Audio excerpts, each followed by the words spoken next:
Hi, folks. I have some exciting news. I have continued work on Creep World 4, and I have implemented co-op multiplayer. This is something a lot of folks said would be difficult to do, and I was among them. They were absolutely correct. But at this point, I've essentially done it. It's shared enemies, shared weapons, shared economy, beaming with back and forth with porters, a lot of neat things. So I have a video split screen below in just a moment that will show two players playing in a co-op multiplayer match. Enjoy. All right, we are off to the races. So I am the player on the right.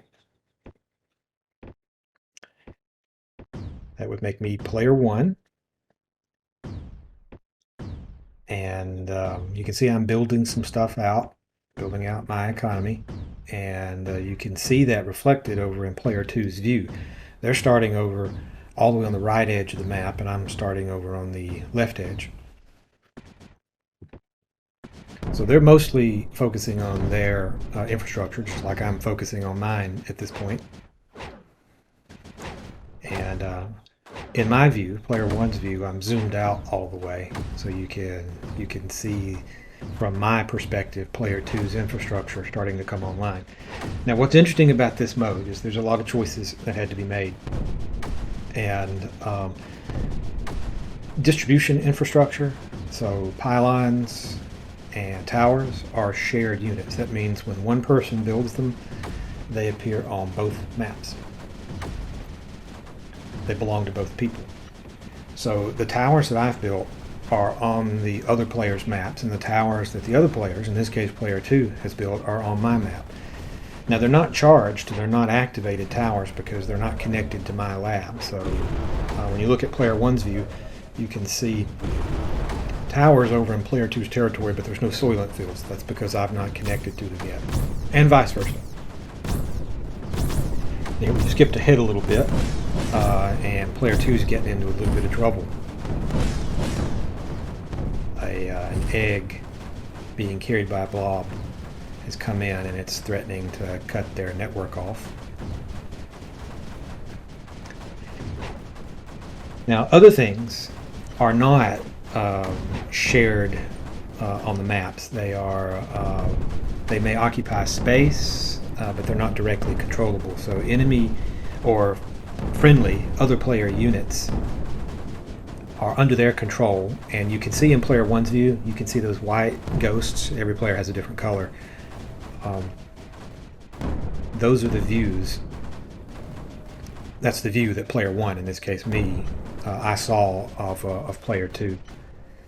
So they occupy space on everyone's map, so you can't stack units. Players can't stack their units on top of each other, so you have to kind of work around each other and coordinate with each other a little bit. That's another thing that's shared. Enemies are more shared. They actually are the same. So there's spores that are launching. You can see from my view over on the left towards my base. Those same spores exist in all of the maps, so anyone can shoot them down. Same goes for those blobs headed to the right in player two's view. They're joint enemies, so they threaten everyone equally and can be destroyed by everyone equally. Now I'm doing something here. You can see that from player two's perspective, it looks like this yellow porter. So player zero, the person hosting, is yellow in this case. That's me. I'm sending over some energy because they just got whacked really hard there, and their walls overrun, and they're falling back, and they don't have any connectivity, so they don't have any energy. So I saw that happening, and I decided that I would send some energy over. You can do that with porters. You can porters work like normal, or you can have them automatically beam over to any player of your choice a resource after they drop it off. That's an attribute of both the resource pods and a setting that you can set on porters, so they automatically do it. You can see player two is taking a look at my base. They see all of the stuff I've built. It appears yellow to them because, as I said, the first player or the host is yellow, and the next player is white. There's a couple other colors for the others.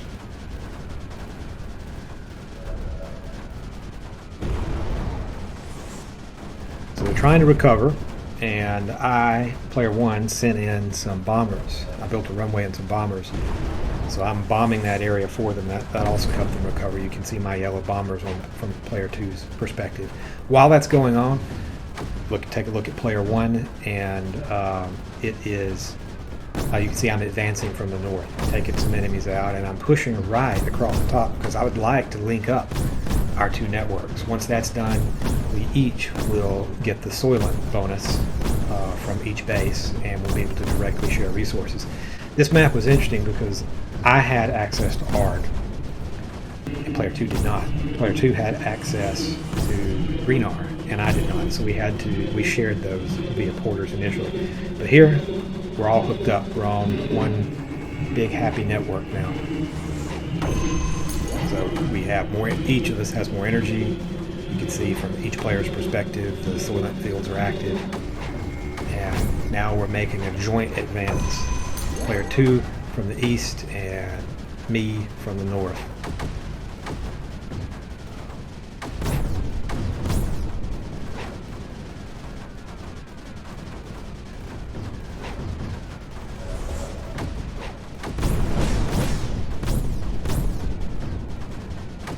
Totems activate for everyone, so anyone can activate a totem. It activates it for anyone. Anyone can nullify an enemy, and it will nullify for everyone. So you definitely work together.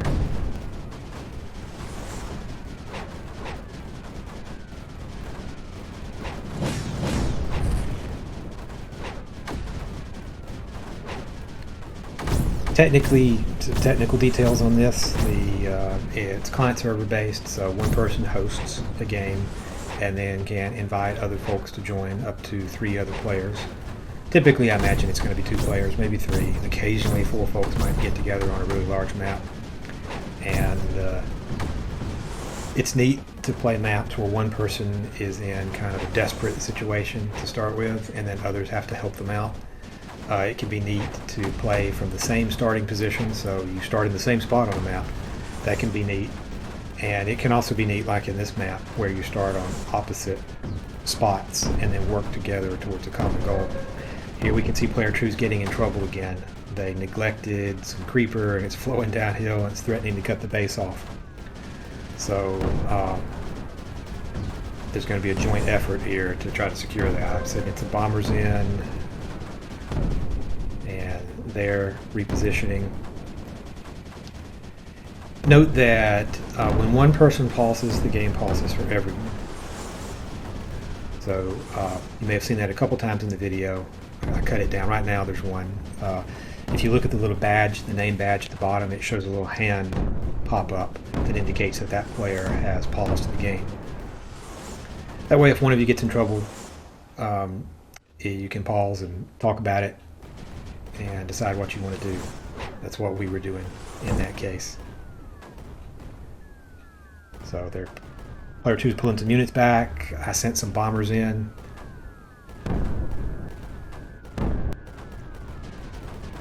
That's really helping clean it up. Made a big difference there, so that player 1 could get their units in position.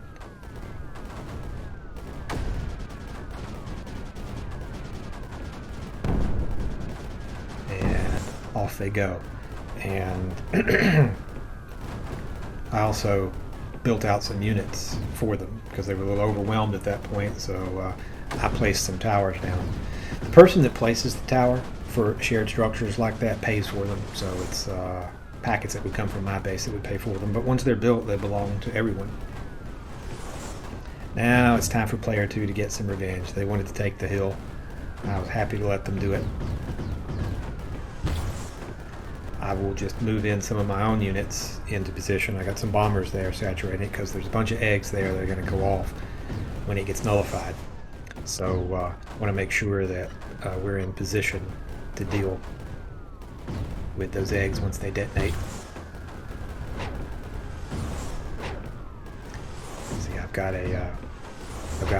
one of my urn sprayers moving up on the hill. You can see that in both views.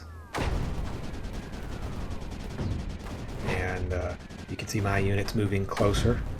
Player 1's units getting closer there. See that in both views as well.